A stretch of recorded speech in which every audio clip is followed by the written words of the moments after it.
The concrete is still curing. Not literally. The pour finished in 1927. But walk into the tunnel today, and you can, on certain city-sanctioned tours, and the platforms look less like an abandoned transit system and more like one that simply never opened for its first day of service. The signage brackets are there. The platform edges are there. The ventilation shafts are there. What is not? There are the trains. What is not? There is any evidence that trains were ever seriously expected. Between 1916 and 1927, the city of Cincinnati excavated and poured approximately 16 miles of subway tunnel beneath its streets. The project consumed more than $6 million in public bond money, a figure that, adjusted for inflation, represents one of the largest municipal infrastructure investments in Ohio history. The tunnels ran beneath the old Miami and Erie Canal bed, which the city had drained and decommissioned at the turn of the century. The route was cleared. The right-of-way was owned. The engineering was complete. Then the money ran out. Then the estimates were revised. Then World War I intervened, and the post-war inflation that followed made the original budget figures look like a different city's problem. The project was paused, then paused again, then quietly reclassified in the municipal budget documents of the early 1930s from active infrastructure to deferred capital expenditure. It was never formally canceled. That is the specific detail that makes Cincinnati's subway not a story about a failed project. It is a story about a city that kept a $16 million tunnel on its books as a future asset for nearly a century, while doing nothing to make it one. See, here is what the project actually was, before it became what it is now. The Cincinnati subway was not conceived as a minor transit improvement. It was conceived as the backbone of a modern rapid transit network for a city of 400,000 people that had, by 1916, a surface streetcar system so congested that downtown intersections were functionally gridlocked for hours at a time. The plan called for a loop line running beneath the old canal bed from the central business district outward to the northern neighborhoods, with surface connections that would allow passengers to transfer from existing streetcar lines directly into the underground system. The engineering logic was sound. The right-of-way, the drained canal bed, was already public property. The city did not need to acquire land. It needed to dig, pour, and equip. The bond issue that funded the initial construction passed in 1916 with substantial public support. The vote was not close. Cincinnati's electorate understood what they were approving: a permanent transit infrastructure, publicly owned, that would relieve a surface congestion problem that was, visibly, degrading daily life in the city. The bond documents are in the Hamilton County Archive. The language is specific: rapid transit, subway construction, public ownership. Not a study, not a feasibility assessment. A subway. Construction began in 1920, after the delays that the war and its aftermath had introduced. The tunnel boring and concrete pouring proceeded on schedule through the early 1920s. By 1927, the city had 16 miles of finished tunnel. Platforms, ventilation, drainage, the structural shell of a functioning transit system in the ground beneath its streets. And here is where the bridge of relevance matters, because the experience of watching a public infrastructure project consume bond money approved by voters, produce a physical result that is genuinely impressive, and then stop. Not because the engineering failed, not because the tunnels collapsed, but because the political will to complete the final phase evaporated, is not a condition unique to 1920s Cincinnati. It is the operational description of how municipal infrastructure has repeatedly been built and abandoned across American cities when the coalition that approved the initial investment loses its coherence before the project reaches completion. The voters approved a subway. The city built the tunnels. Nobody equipped them. Maybe the funding gap was simply too large to bridge. An honest consequence of post-war inflation that no municipal government of the period could have absorbed without extraordinary measures. If this were the whole picture, Cincinnati's subway would be a cautionary tale about the dangers of long-term capital planning in an inflationary environment and nothing more. But the record refuses to stay that simple. The specific figure that the city's own engineers identified as necessary to complete the project, to purchase rolling stock, install the electrical systems, and connect the subway platforms to the existing streetcar network, varied across the estimates produced between 1927 and 1939. What the estimates shared was a consistent conclusion. The gap between what had been spent and what remained to be spent was not insurmountable. It was large. It was larger than the original projections had anticipated. But it was, in the documented assessments of the engineers who produced those estimates, a gap that a city of Cincinnati's tax base could have financed over a reasonable bond repayment period. The city did not pursue those bonds. What the municipal record shows instead is a succession of studies, each one acknowledging the tunnel's existence, each one projecting a cost to complete, each one recommending that the question be deferred to the next administration. The 1929 study deferred to 1932. The 1932 study deferred to 1937. The 1939 study, conducted as the city was actively discussing a new regional transit authority, deferred to the post-war period, on the reasonable grounds that wartime material constraints made large-scale infrastructure investment impractical. By the time the post-war period arrived, something had changed that no study had projected. The automobile had changed the political calculus of transit investment in ways that the 1916 bond voters could not have anticipated. The federal highway program was gathering the legislative momentum that would produce the Interstate Highway Act of 1956. The city planners, who had spent the 1920s arguing for subway completion, were retiring. The planners who replaced them were drawing highway interchange maps.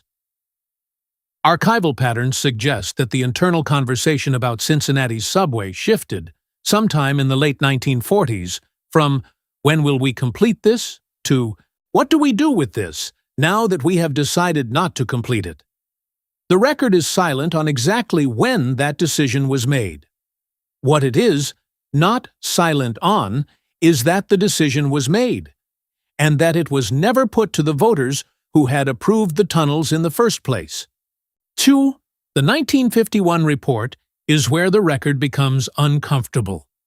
The Cincinnati Transit Study of 1951, commissioned by the city, produced by outside consultants, and submitted to the City Council that year, is the document that the official history of the Cincinnati subway most consistently cites as the moment the project was formally evaluated in the post-war context. The report is in the Cincinnati Public Library archive. It is accessible. It has been read by historians, by transit advocates, by journalists who have covered the subway story across 7 decades. What those accounts typically summarize is the report's conclusion, that completing the subway as originally designed was no longer cost-effective given the growth of automobile ownership and the anticipated expansion of the highway network. What those accounts less consistently note is what the report actually measured, and what it did not. The 1951 study evaluated the subway's completion cost against projected ridership figures that were based on automobile-era assumptions about transit use. The ridership projections the consultants used were not derived from the transit demand patterns of the 1916 bond vote, or from the documented congestion data that had justified the original project.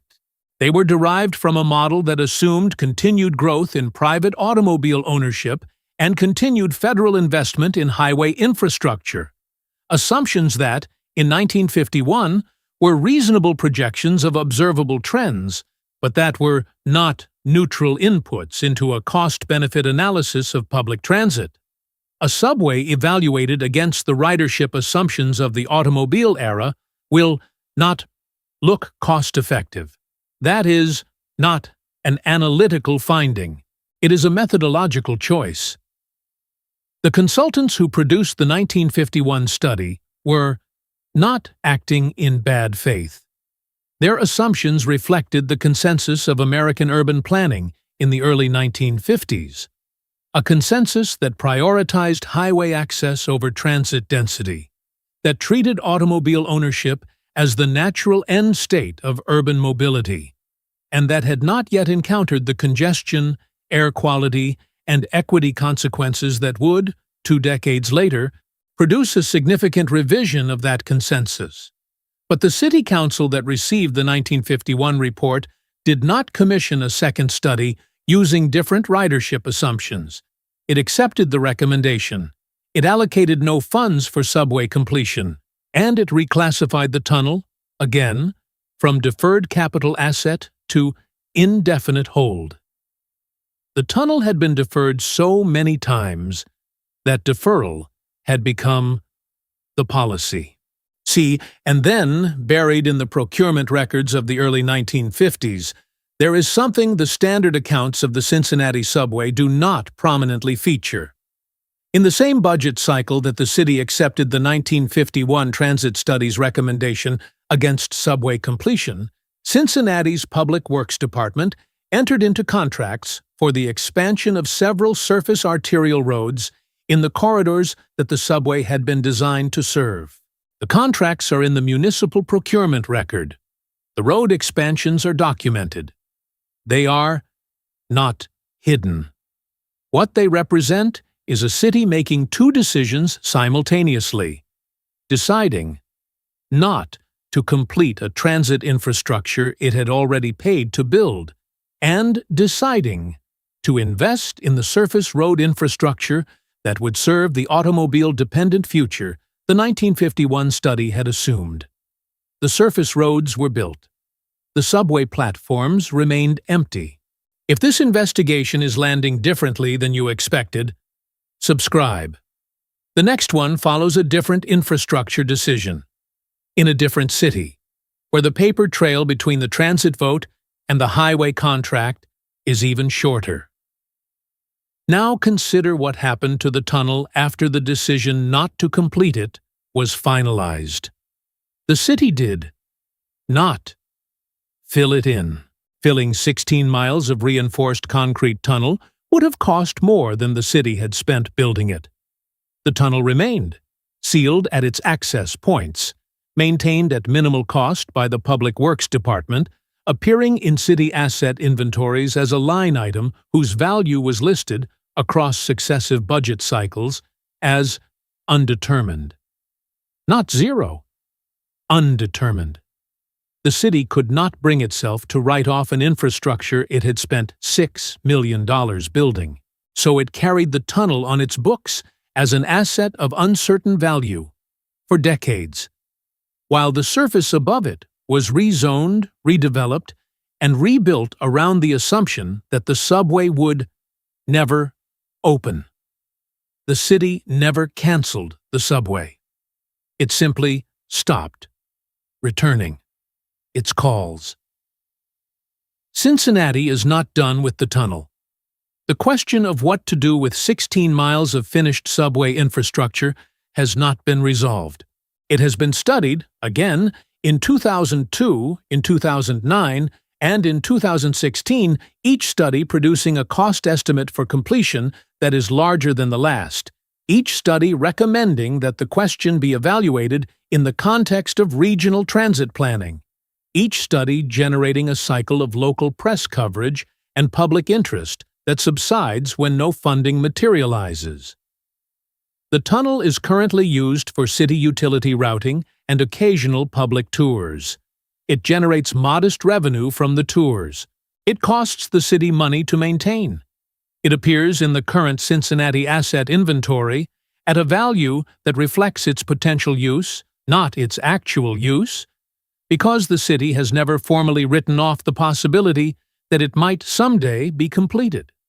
That position, asset of uncertain value, potential use unresolved, completion deferred indefinitely, is the same position the tunnel has occupied since 1951. The language in the current asset inventory is not significantly different from the language in the 1939 deferral memo. The specific pattern the Cincinnati subway represents, a public investment approved by voters, constructed with public funds, and then administratively abandoned without a formal vote to abandon it, is not unique. It is the pattern of American infrastructure deferral. The decision to stop is never made cleanly. It is made through successive deferrals, each one reasonable in isolation, each one shifting the cost of the original decision onto the next administration, until the gap between what was promised and what was built becomes too large to acknowledge directly. The voters who approved the 1916 bond are gone. The tunnel they paid for is still there. The city never lied about the subway. It just never finished. The sentence